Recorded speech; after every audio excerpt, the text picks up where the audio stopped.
Goeiedag aan almal en ek is sommer baie opgewonde om vanoggend weer 'n bietjie te kan mag tyd spandeer met julle en die boodskap of die gedagtes wat ek graag vanoggend met julle wil deel is regtig iets wat nogal na in my eie hart lê.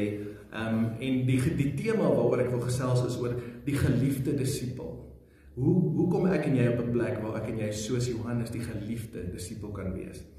Nou, ek en die young adults hier by ons gemeente, die breakthrough groep, het die laaste tyd regtig baie sterk ervaar dat die Here ons wil na dieper plekke toe vat en dat ons meer kan beleef in hom. En dit is my asof ek oor die algemene tendens ervaar dat baie mense, veral jong mense ook, dat hulle half op 'n plek kom waar hulle is veilig, hulle het nou hulle hart vir die Here gegee en dan parkeer hulle half daar by die kruis. Dit is asof hulle nie verder beweeg in die koninkryk nie. Dit is nie asof hulle nie besef daar's meer om te ontdek in die Here nie. En Johannes, wat die geliefde disipel was een wat vir hierdie ding mooi verstaan het. En dis hoekom ek net vanoggend 'n bietjie wil stil staan by die geliefde disipel Johannes.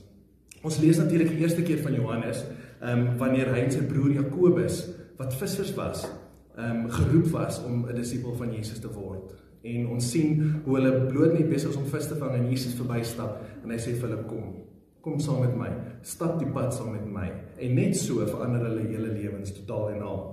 Nou Petrus, Jakobus en Johannes sien ons ook dan sommer baie vinnig hoe hulle in die woord, as ons 'n bietjie die woord in die woordtyd spandeer, sien ons hoe hulle vinnig half amper soos 'n binnekring word rondom die disipels. Ons sien hoe hulle 'n nouer pad met Jesus stap, want ons sien 'n paar keer, soos byvoorbeeld in Matteus 17 vers 1, waar Jesus op die berg gaan, vat hy net vir Petrus, Jakobus en Johannes saam. Dis so half asof hierdie drie uitgekies is om nog 'n dieper en 'n verder pad met Jesus te stap. En Johannes was natuurlik een van daai drie.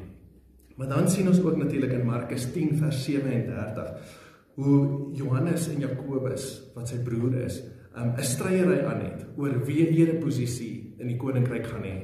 En mens kan sien, hulle is hier nog jonk in die gees, hulle nog nie 'n lang pad met Jesus gestap nie, en nou bestry hulle, want hulle het natuurlik gedink dit gaan 'n aardse koninkryk wees. En ons sien hoe hulle stry, maar daar's tog in hulle naïwiteit en in hulle onkunde rondom die koninkryk en die aardse koninkryk wat hulle verwag het, wat dit nie was nie. Sien ons tog iets mooi. Daar's iets mooi in Johannes en Jakobus se hart, dat hulle naby Jesus wil wees. Hulle wil by hom wees, hulle wil in sy binnekring wees en bly. So hulle is asof hulle iets gesnap het, dat daar iets meer is in Jesus, dat hulle naby hom wou gebly het. En dan sien ons ook natuurlik hoe Jesus hulle hier baie vinnig na realiteit toe roep, want hy sê hier ook vir hulle, dat sy koninkryk gaan nie net 'n aardse koninkryk wees nie. Hy verstaan dat die koninkryk van God, in die koninkryk van God moet jy soms lyding verduur, moet jy soms seker goed opoffer. En hulle snap dit baie vinnig, want ons sien later, as Jesus dan ook klaar gesterf het, hoe Jakobus as 'n martelaar sterf vir die evangelie. En ons sien hoe Johannes geslaan word, maar ook later verban word tot 'n eiland, waar hy stoksiel alleen tot sy dood toe moes wag op 'n eiland. En dis natuurlik waar hy die boek Openbaring kry, en waar hy die boek Openbaring skryf. So ons vind natuurlik die mooiste prentjie van Johannes, waar hy op 'n maaltyd saam met Jesus, op 'n tyd terugleun op Jesus se bors. En dis vir my so 'n mooi prentjie van Johannes en sy hart, net hy iemand was wat na Jesus se hart verlang het. Johannes snap iets. Johannes, ons moet onthou dat in daai tyd het hulle nie geëet by tafels en stoele nie.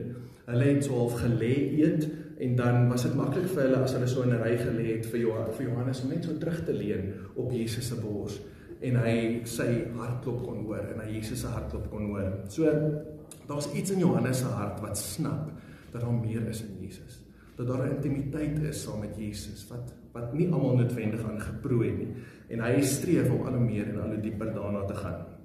Maar dan sien ons ook hoe ons in die klimaks van Jesus se lewe, waar hy aan die kruis doodhang, sien ons een disipel alleenlik by die kruis staan, en dit is natuurlik Johannes.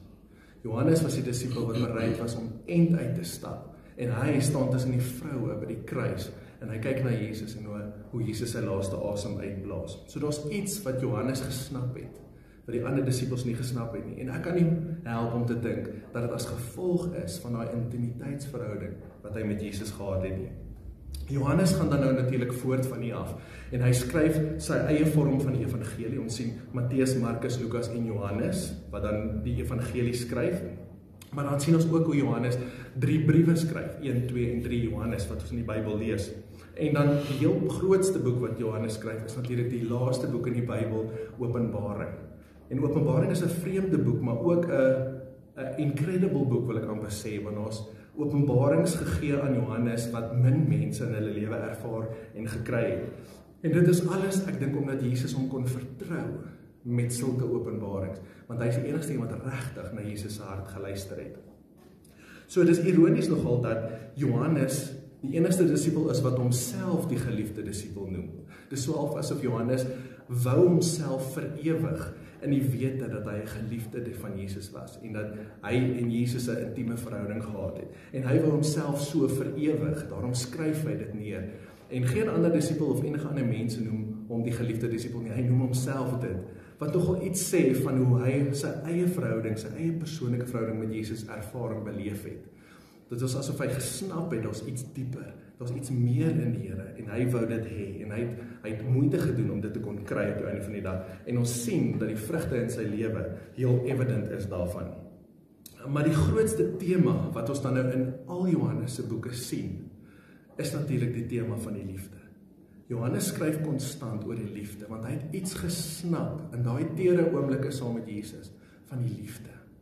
En dit is hoekom ek dink Johannes vir my so iemand is om na op te kyk, want Johannes het iets gesnap van die diepheid en die wydheid en die hoogte van God se liefde vir ons. En hy het dit nagestreef.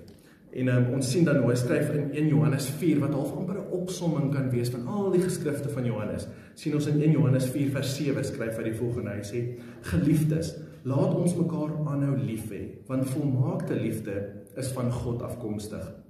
Elkeen wat so lief het, is uit God gebore en ken God persoonlik. Elkeen wat nie so lief het nie, ken God nie persoonlik nie, want God is werklik liefde.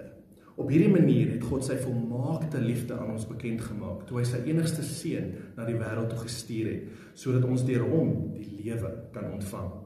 Dit is die volmaakte liefde. Nie dat ons vir God lief gehad het nie, maar dat hy ons lief gehad het en sy seun as versoeningsoffer gestuur het om ons sondes weg te neem. Geliefdes, as God ons dan so tot die uiterste toe lief gehad het, moet ons ook mekaar tot die uiterste toe lief hê. So ons kan sien hier in Johannes se lewe dat hy iets gesnap rondom die liefde en die intimiteit van 'n verhouding, 'n persoonlike kenverhouding met Jesus. En ek dink dis iets wat ons by hom kan leer. Een ding wat ons wel ook van Johannes weet is, hy was die loyaalste van die disippels, omdat hy die enigste een is wat op die einde van die dag by die kruis van Jesus se voete tot die eindtyd saam met hom 'n pad gestap het. Dan sien ons ook, hy was loyaal, hy het homself loyaal bewys deur juis tot die einde toe lyding te kon ervaar, uitgeverband te wees op die eiland Patmos, waar hy tot sy dood moes bly. Hy was bereid om deur lyding te gaan vir die evangelie. En dan sien ons ook 'n geweldige transformasie in Johannes se lewe. Ons sien hoe hy in die begin kibbel met sy broer oor 'n ereposisie, maar hoe hy op die einde van die dag die boek Openbaring kan skryf. Daar het geweldige groei en ontwikkeling gebeur as gevolg van die persoonlike noue verhouding wat hy met Jesus gehad het. En ek dink dis iets wat ons ook kan leer. Ons kan sien dat Johannes is nie net tevrede met 'n algemene, gewone verhouding met Jesus nie. Hy wou dieper, hy wou meer, hy wou dieper in die Here se hart in gaan delf. En dit val nie net in 'n ou se skoot nie, jy moet moeite doen om dit te kan mag beleef. En Johannes het daai pad gestap. Maar ons sien 4 goed wat Johannes doen en raak sien, wat hom op daai plek bring waar hy op so intieme vlak met die Here kon wees. Ons sien dat die eerste plek dat Johannes sit waar ander nie sit nie. Ons sien dat Johannes staan waar ander nie staan nie. Ons sien natuurlik ook dat Johannes dien waar ander nie dien nie. En op die einde van die dag sien ons dat Johannes sien wat ander nie sien nie. Nou net om vinnig bietjie die prentjie dieper in te kleer is, ons sien Johannes sit waar ander nie sit nie. Ons sien dat Johannes beklei vir sy posisie reg langs Jesus, want hy wil Jesus se hartklop hoor. Hy wil daai intieme verhouding met die Here hê. Hy sit moeite in om daar te kom. Ons sien dat hy dikwels gebeur het in die lewe dat ons nie kan staan nie. Al wat ons dan kan doen is om terug te leun op die hartklop van Jesus. Ons sien dat Johannes bereid is om op die bors van Jesus te gaan lê En hier is nie 'n afshow van kyk my diep verhouding met nie. Hy het besef dis 'n noodsaaklikheid om in 'n intieme verhouding met Jesus te staan, want dit maak ons staan in die moeilike lewe daar buite. Wanneer ons uit intimiteit van Jesus kom, het ons krag om weer te kan staan wanneer dit moeilik raak. Net soos wat Maria vir Maria vir Martha moes geleer het, van om by Jesus se voete te gaan sit. So het Johannes gesnap, daar's iets om by Jesus se hartklop te gaan sit, en te gaan wag, en nie haastig te wees nie, maar om te gaan luister, en te gaan leer.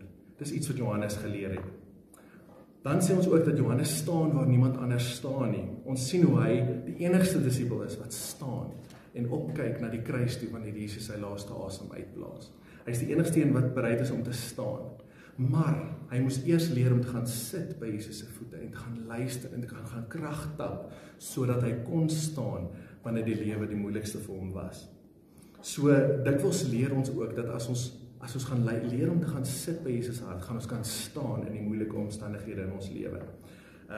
En God sal, wil ek amper sê, aan die wat bereid is om te staan tot die einde van hom, saam met hom, openbarings gee wat min mense kan ervaar, want dis wat met Johannes gebeur het.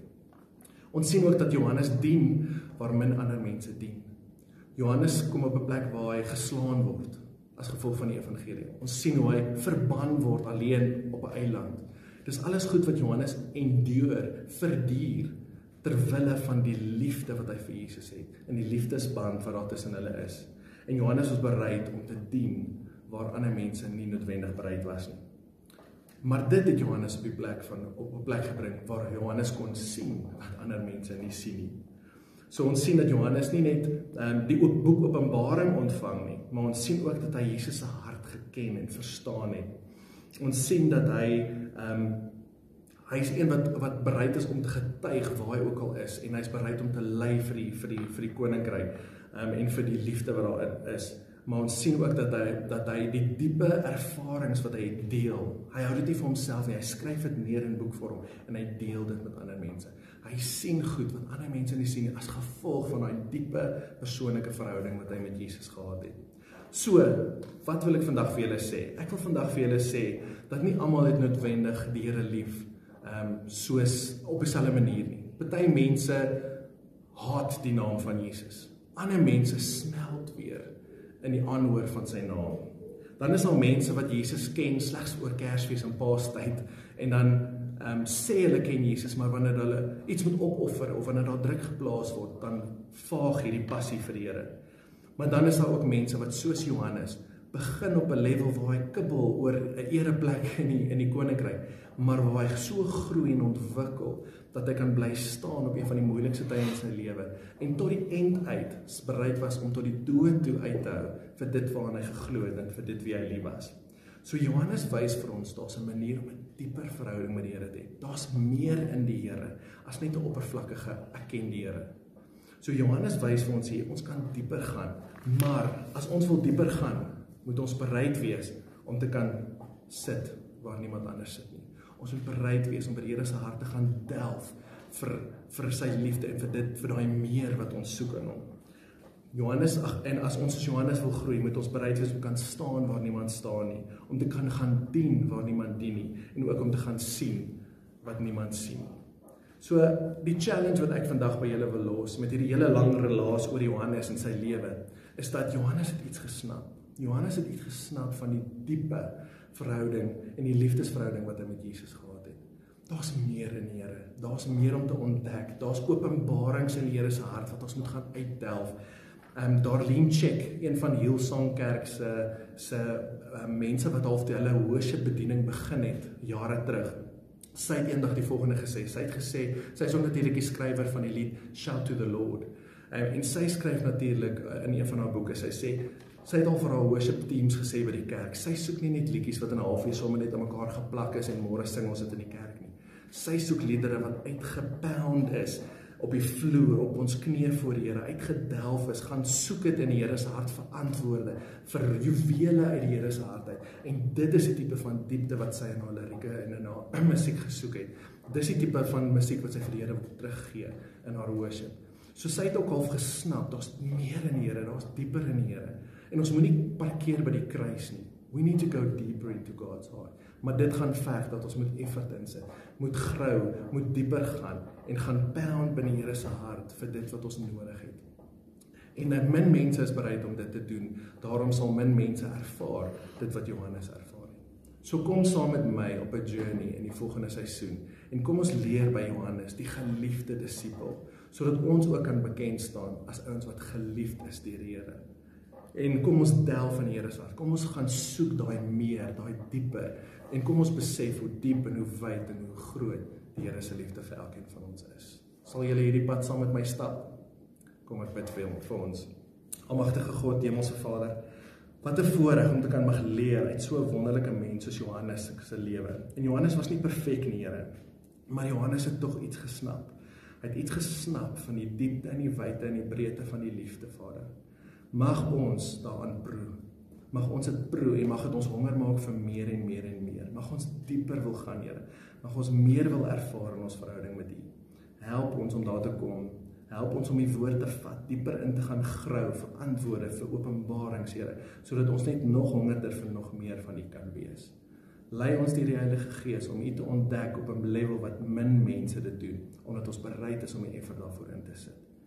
Help ons in hierdie proses, want ons begeer meer van die liefde, Here. Amen. Net om af te sluit wil ek net sê, veral in hierdie moeilike tyd rondom die coronavirus en alleentyd, is dit 'n ideale tyd om nou in die woord te klim en regtig die Here se hart te gaan soek. Sterkte daarmee.